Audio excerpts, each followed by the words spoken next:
Good morning my dear student. जैसा कि हम लोग बेटा ऑप्टिकल आइसोमेरिज्म पढ़ रहे थे, जिसमें हम लोग बहुत ही अच्छे तरीके से सब चीज़ें फिनिश कर ली है। ठीक है, उसमें आपको असाइनमेंट मैंने दिया था, वो भी आप लोगों ने कर लिया होगा मेरे हिसाब से बेटा। ठीक है, देखो बेटा, काम आप करते रहिए, जितना मैं दे रहा हूँ उस हिसाब से सारे कॉन्सेप्ट आप अपने क्लियर रखिए, क्योंकि बेटा एग्ज़ाम तो आपके मार्च में ही होंगे। ठीक है, किसी भी सिचुएशन में आपके मार्क्स जो है एग्ज़ाम मार्च में ही होंगे, तो आपको उस हिसाब से आपको मेहनत करनी है, तरीके से पढ़ना है जिस तरीके से मैं पढ़ा रहा हूँ। ठीक है बेटा, अब जो मेन टॉपिक है इस चैप्टर का वो अब शुरू होने जा रहा है बेटा। क्या है? रिएक्शन ऑफ मैकेनिज्म जो है, ये बहुत ही अच्छा टॉपिक है बेटा, बहुत ही तरीके से इसको पढ़ना है। ठीक है, अब बात करते हैं बेटा, रिएक्शन क्या होती है। ठीक है, अभी तो पहले तो मैकेनिज्म की बात ही छोड़ो, पहले रिएक्शन क्या होती है वो समझो पहले। देखो बेटा, क्या होता है कि जैसे मान लो कि दो रिएक्टेंट होते हैं, मान लो कि एक S है, एक क्या बेटा, एक मान लो S है, दूसरा क्या बेटा R है। ठीक है, ओके, ये भी मैं बताऊंगा क्यों लिख रहा हूं ये P। आपको पता है बेटा, जो रिएक्शन में लेफ्ट की तरफ होते हैं उनको क्या कहते हैं, बता सकता कोई? उनको कहते हैं रिएक्टेंट्स। और जो राइट की तरफ होते हैं बेटा, वो क्या होता है बताओ? वो होता है प्रोडक्ट। बात समझ रहे हो? और जो रिएक्टेंट्स होते हैं वो दो टाइप के होते हैं। ठीक है, एक तो होता है बेटा क्या, सबस्ट्रेट। सबस्ट्रेट सबस्ट्रेट याद रखोगे, सबस्ट्रेट। और एक होता है रीजेंट। रीजेंट, ठीक है। सबस्ट्रेट पे अटैक होता है, क्या कहेंगे? Being attacked. ठीक है, और ये रीजन क्या करता है? अटैक करता है बेटा, अटैक्स। यानी कि ये जो रीजेंट है बेटा, वो रीजेंट क्या करेगा? वो सबस्ट्रेट पे अटैक करता है। अटैक करने कहाँ पे अटैक होगा बेटा? भाई तुम सोचो, जो दो रिएक्टेंट होते हैं, जो रिएक्शंस होती है बेटा, वो किस फॉर्म में होती हैं? सॉलिड, लिक्विड और गैस में। लिक्विड फॉर्म में होती है ना बेटा, बात समझ रहे हो? कि तो यहाँ पे कोई ना कोई मीडियम जरूर लिया जाता है बेटा। वो मीडियम यहाँ पे आपको लिखना पड़ेगा, यहाँ होता है सॉल्वेंट। सॉल्वेंट वो चीज है जहां पे दो रिएक्शंस क्या होती हैं, रिएक्ट करती हैं आपस में, प्रोडक्ट को फॉर्म करते हैं। तो ऐसा नहीं बेटा कि S और R दोनों क्या हो जाए एकदम से तुरंत रिएक्शन हो गई, नहीं होता। कुछ इंटरमीडिएट भी फॉर्म होते हैं। अब इंटरमीडिएट के बारे में आप लोगों को बता चुका हूं बेटा, कौन कौन सी होती है इंटरमीडिएट, बोलो, बता सकते हो बेटा तुम लोग? इंटरमीडिएट कौन कौन से होते हैं बताओ? एक तो कार्बो केटायन होता है, और क्या होता है बेटा? कार्बन आयन होता है, कार्बन आयन। ठीक है, और फ्री रेडिकल भी होते हैं। बात समझ रहे हो? ये तो प्रोडक्ट आपको पता ही है कैसे फॉर्म होता है। तो अगर मैं तुमसे बोलूं बेटा, सबस्ट्रेट क्या होता है?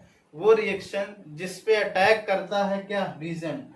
और रीजेंट क्या होता है? रीजेंट वो रिएक्टेंट्स है जो सबस्ट्रेट पे क्या करता है? अटैक करता है।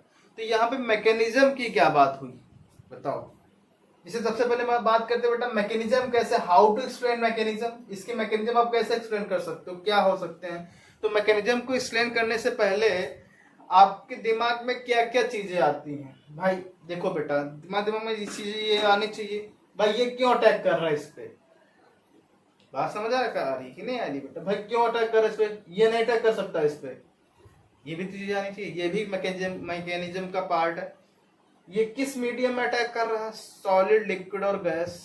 कहाँ, किस मीडियम से अटैक कर रहा है? ये कहाँ पे अटैक कर रहा है? उसका टेम्परेचर कितना, उसका प्रेशर कितना है? ठीक है, बात समझ रहे हो बेटा? उसमें उसमें जो है उस रिएक्शन की स्पीड कितनी है, कितने टाइम में प्रोडक्ट फॉर्म हो जाता है?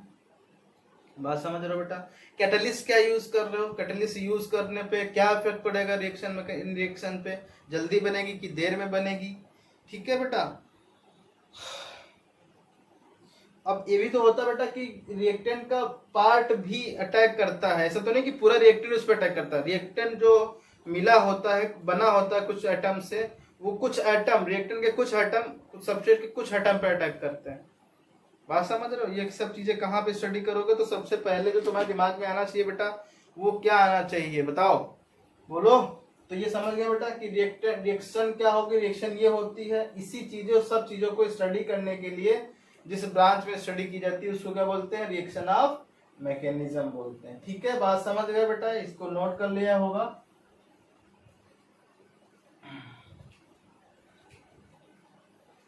देखो question arises in your mind, ठीक है। सबसे पहले क्या होगा बेटा बताओ, substrate, reactant, solvent, intermediate, then product आएगा। ठीक है बेटा, ये प्रोडक्ट बन गया।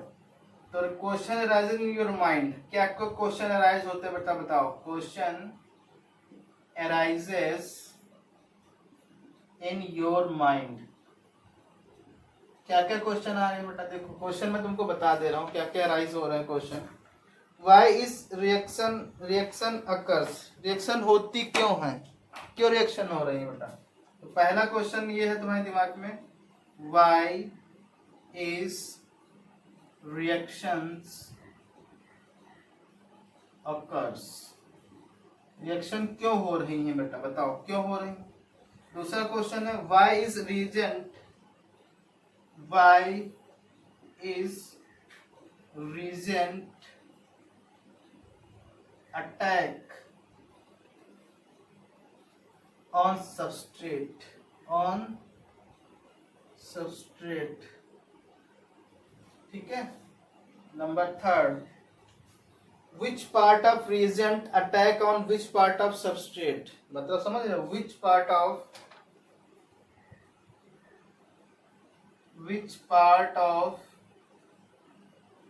reagent attack on which part of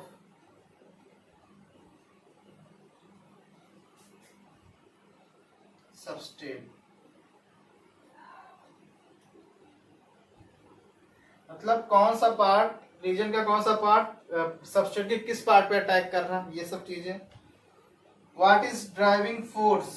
Number 4. What is driving force behind the reaction? Behind the reaction. ठीक है बेटा। और fifth, what is speed?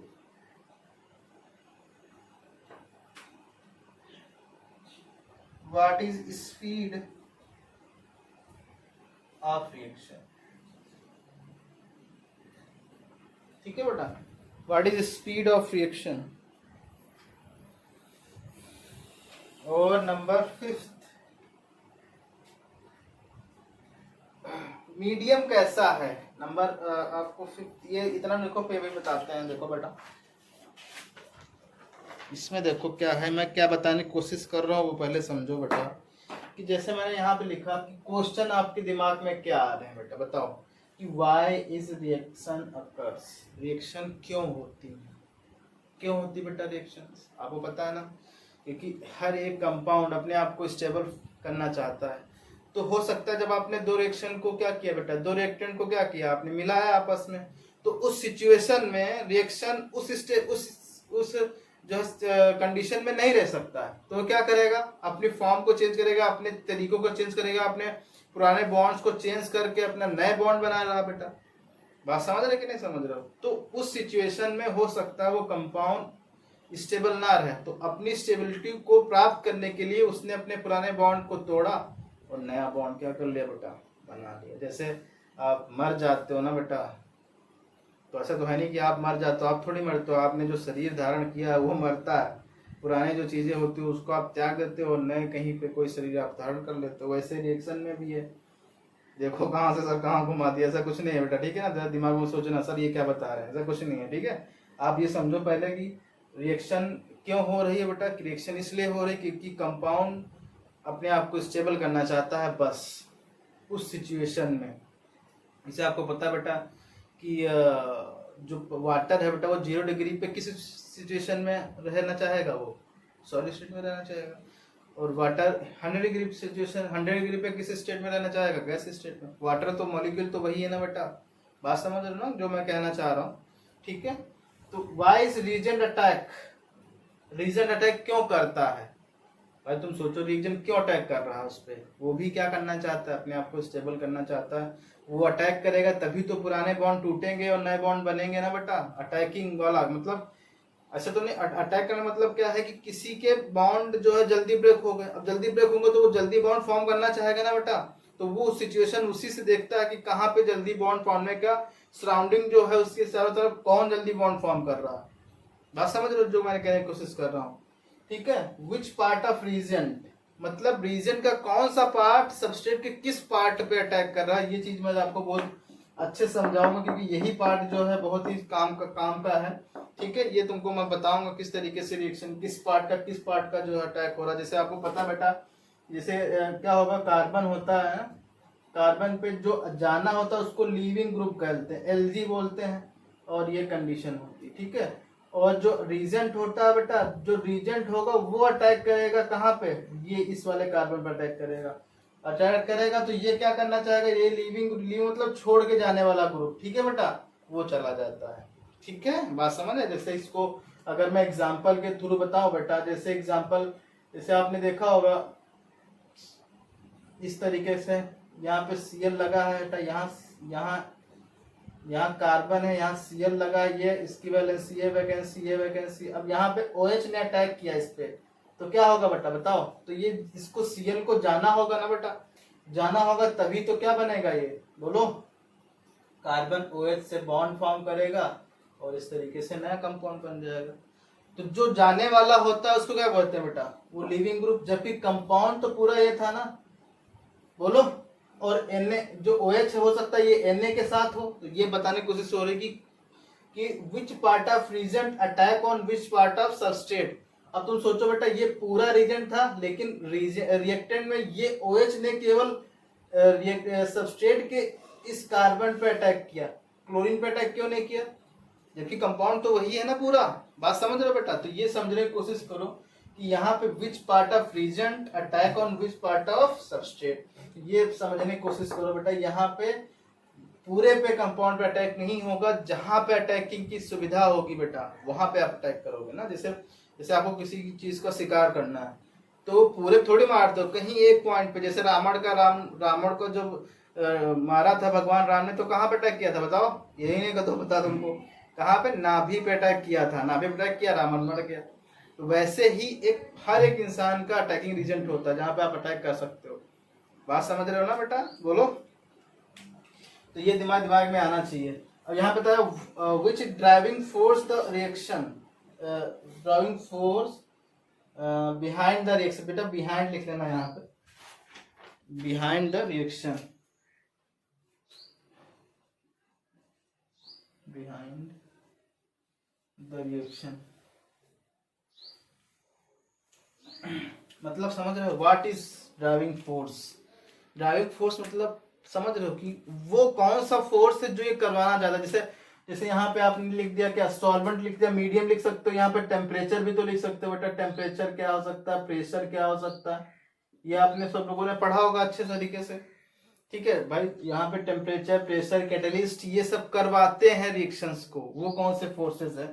What is speed of reaction, speed मतलब समझ रहे हो कि हो सकता है कोई रिएक्शन एक दिन में होती हो, 2 दिन में होती हो, एक साल में होती है। जैसे आपको पता है रस्टिंग ऑफ आयरन क्या होती है बेटा, उसमें टाइम लगता है कि नहीं बेटा, बोलो। लेकिन अब न्यूट्रलाइजेशन रिएक्शन तो फ्रैक्शन ऑफ सेकेंड में हो जाती है। न्यूट्रलाइजेशन समझ रहे हो कि एसिड और बेस की रिएक्शन आप करा दो तो फ्रैक्शन ऑफ सेकेंड में रिएक्शन होगी।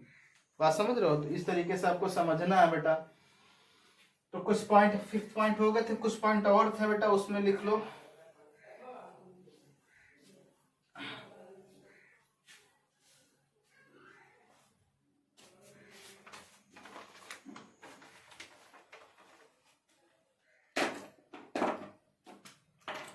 विच टाइप ऑफ रिएक्शन, मतलब समझ रहे, ये 6th पॉइंट था कि which type of reaction according to which type of reaction,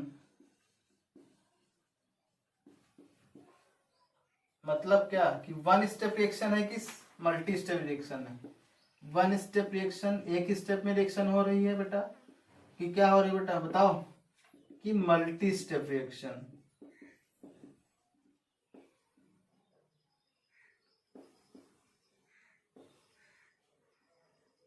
ठीक है। मीडियम कैसा है, 7th पॉइंट मीडियम, वो मीडियम कैसा बेटा, एसिडिक मीडियम है कि बेसिक मीडियम है बेटा, कि कैसा है बताओ, कि न्यूट्रल मीडियम है। ठीक है, क्योंकि रिएक्शन किसी भी मीडियम में हो सकती है, और इन सभी चीजों को स्टडी जिस ब्रांच में करते हैं उसको क्या बोला जाता है बेटा, बोलो, उसको बोला जाता है रिएक्शन ऑफ मैकेनिज्म, कि रिएक्शन क्यों हो रही है, कौन सा रिएजेंट किस टाइप का रिएक्टेंट अटैक कर रहा, कहाँ पे अटैक कर रहा, इसकी स्पीड क्या है। बात समझ लो बेटा। तो रिएक्शन ऑफ मैकेनिज्म को लिखा जाता है, बनाया जाता है, ठीक है, और गलत भी किया जा सकता है बेटा। ठीक है, बात समझ रहे हो बेटा कि नहीं। तो इस तरीके से ये रिएक्शन ऑफ मैकेनिज्म को जो इंट्रोडक्शन था वो मैंने आपको बता दिया हूँ बेटा। ठीक है, अब पढ़ेंगे टाइप ऑफ सॉल्वेंट क्या होता है।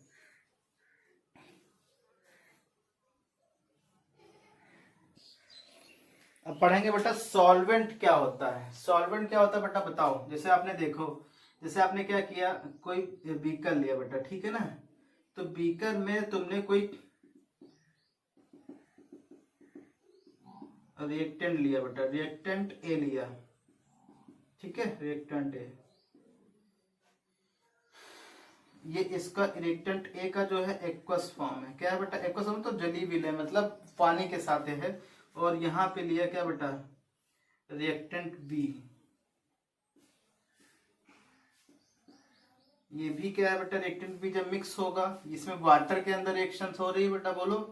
तो ये जो सॉल्वेंट है बेटा, यहाँ पे जो मीडियम है वो किस टाइप का है, वो एक्वस मीडियम है, मतलब इसमें क्या है बेटा, यहाँ पे क्या है, वाटर है। बात समझ रहे हो, तो वाटर है, तो वाटर एक मीडियम होगा रिएक्टेंट ए और बी को रिएक्शन कराने के लिए। तो वैसे ही सॉल्वेंट, कितने टाइप का सॉल्वेंट क्या होता है बताओ बेटा। बेटा सॉल्वेंट की डिफिनेशन क्या लिखोगे बताओ, सॉल्वेंट क्या होता है बताओ मुझे, बताओ सॉल्वेंट क्या बोलोगे। The reaction is occurs in which medium,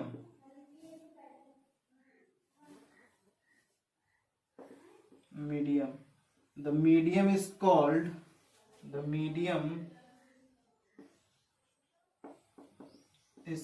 क्या बेटा, solvent। एग्जाम्पल बोलो, वाटर, ईथर, बेंजीन, ETC, ये सब क्या होते हैं बेटा, सॉल्वेंट होते हैं, मीडियम होते हैं, जहां पे जिस सिचुएशन में रिएक्शन को कराया जाता है। बात समझ गए बेटा, तो नोट करो।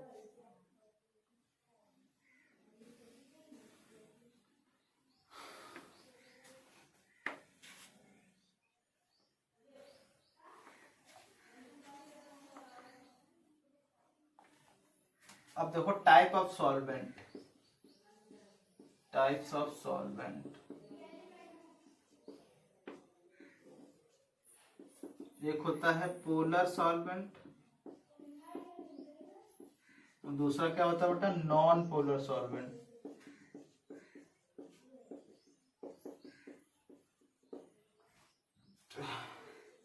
ठीक है, देखो बेटा पोलर सॉल्वेंट होता है जिसमें जो En होता है वो क्या हो बेटा, 0 के बराबर ना हो। पोलर मतलब जब इलेक्ट्रोनेगेटिव डिफरेंस ना हो एटम्स के अंदर, मतलब इलेक्ट्रॉन डिफरेंस हो, मतलब जो डेल्टा En आना चाहिए वो क्या आना चाहिए बेटा, वो 0 के इक्वल नहीं आना चाहिए। जबकि नॉन पोलर वो सॉल्वेंट होंगे जिसमें जो डेल्टा En का डिफरेंस, मतलब एटम्स के बीच जो डिफरेंस है वो क्या आना चाहिए, 0 आना चाहिए। जैसे साइक्लोहेक्सेन, यहाँ पे जो एटम होगा वो सारे कार्बन है बेटा, उसमें डिफरेंस कितना है, 0 आएगा ना बेटा, बोलो।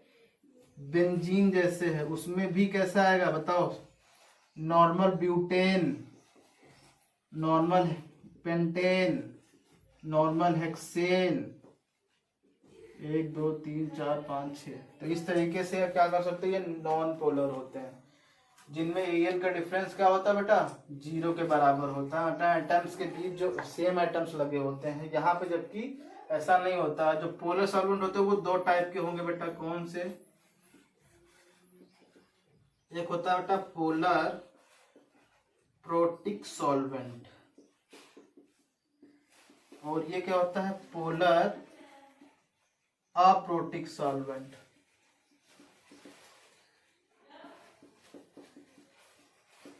ठीक है, तो जो पोलर सॉल्वेंट तो बेटा दो टाइप के होते हैं, कौन कौन से, पोलर प्रोटिक सॉल्वेंट और polar aprotic solvent.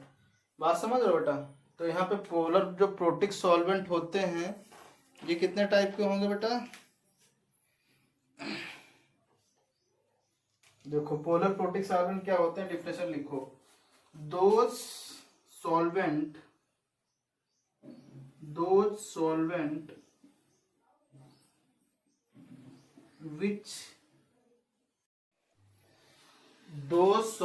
which can furnish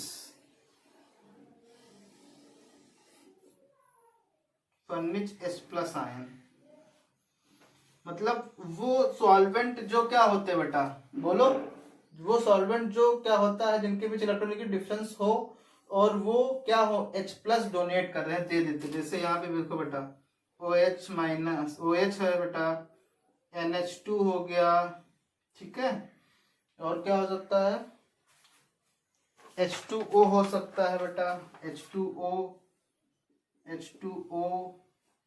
और SH थायोल अल्कोहल, और RCOOH अल्कोहल, ROH, ये सब क्या हो सकते हैं बेटा, ये है पोलर प्रोटिक सॉल्वेंट, जिनको क्या बोलते हैं बेटा, PP बोलते हैं, पोलर प्रोटिक सॉल्वेंट PP, और इसको क्या बोलते हैं, पोलर अप्रोटिक को PA सॉल्वेंट बोलते हैं। तो इसमें देखो बेटा पोलर अप्रोटिक सॉल्वेंट क्या होते हैं, पोलर अप्रोटिक सॉल्वेंट दो solvent in which the electronegative difference is En equal to क्या बेटा 0, but they can not furnish H+, मतलब समझ गए बेटा, दो solvent in which En delta En does not equal to 0, ठीक है, ये अलग है बेटा, ठीक है ना, ये लिख लेना, does not equal to 0, but they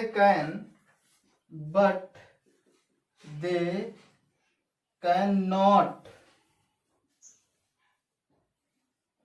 furnish H+ ion, ठीक है। तो पोलर प्रोटिक वो सॉल्वेंट होते हैं जो क्या होते हैं बेटा, बोलो, जो H+ आयन फर्निश नहीं कर पाते, जबकि उसमें En के बीच डिफरेंस क्या होता है, 0 नहीं होता है, मतलब समझ गया, मतलब इसमें जो पोलैरिटी तो होगी एटम्स के बीच, लेकिन ये H+ आयन डोनेट नहीं करते। जैसे ईथर, तो बेटा ईथर के चारों तरफ कार्बन आएगा, देखो ये क्या है, बोलो, यहाँ पे इलेक्ट्रोनेगेटिव डिफरेंस तो आ रहा है बेटा, आ रहा कि नहीं आ रहा, बट ये H+ आयन नहीं दे सकता है, बात याद रखना, ठीक है। जैसे एसीटोन CH3CO CH3, ठीक है, बात ये पोलर अप्रोटिक सॉल्वेंट है। अब पोलर अप्रोटिक सॉल्वेंट के कुछ एग्जांपल और हैं जो मैं बताने जा रहा हूं, उनको लिख लो अच्छे तरीके से।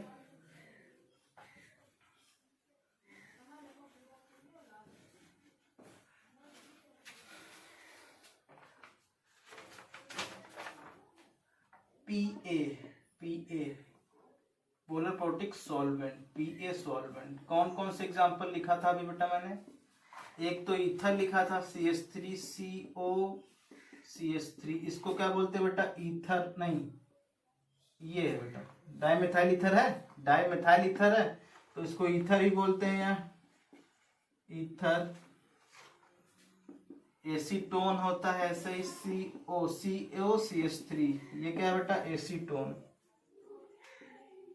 ईथर यहाँ पे मिथाइल ईथर भी ले सकते हैं, डाई इथाइल ईथर भी ले सकते हैं, एसीटोन होता है। और कौन होता है बेटा डाइमिथाइल सल्फोक्साइड। डाइमिथाइल यहाँ पे सल्फर होता है बेटा, ऐसे बॉन्डिंग होती है, इसको बोलते हैं डाइमिथाइल सल्फो ऑक्साइड। ठीक है बेटा, मतलब क्या बोलते हैं शॉर्टकट में DMSO। ठीक है। और एग्जाम्पल नेक्स्ट है HONCH3CH3, इसको बोलते बेटा डाइमिथाइल फॉर्मल्डिहाइड, डाइमिथाइल फॉर्मामाइड। हाँ, इसको क्या बोलते हैं डाइमिथाइल फॉर्मामाइड, मतलब इसको DMF बोलते हैं। डाइमिथाइल, इसका फॉर्मूला क्या होता है, नाइट्रोजन पे CH3 लगे हैं इस तरीके से। ठीक है। और नेक्स्ट है बेटा एसीटोन वाला, COO, यहाँ नाइट्रोजन लगा होगा, CH3 लगा होगा यहाँ पे CH3, इसको बोलते हैं डाइमिथाइल एसीटोन, डाइमिथाइल एसीटामाइड। हाँ, एसीटामाइड,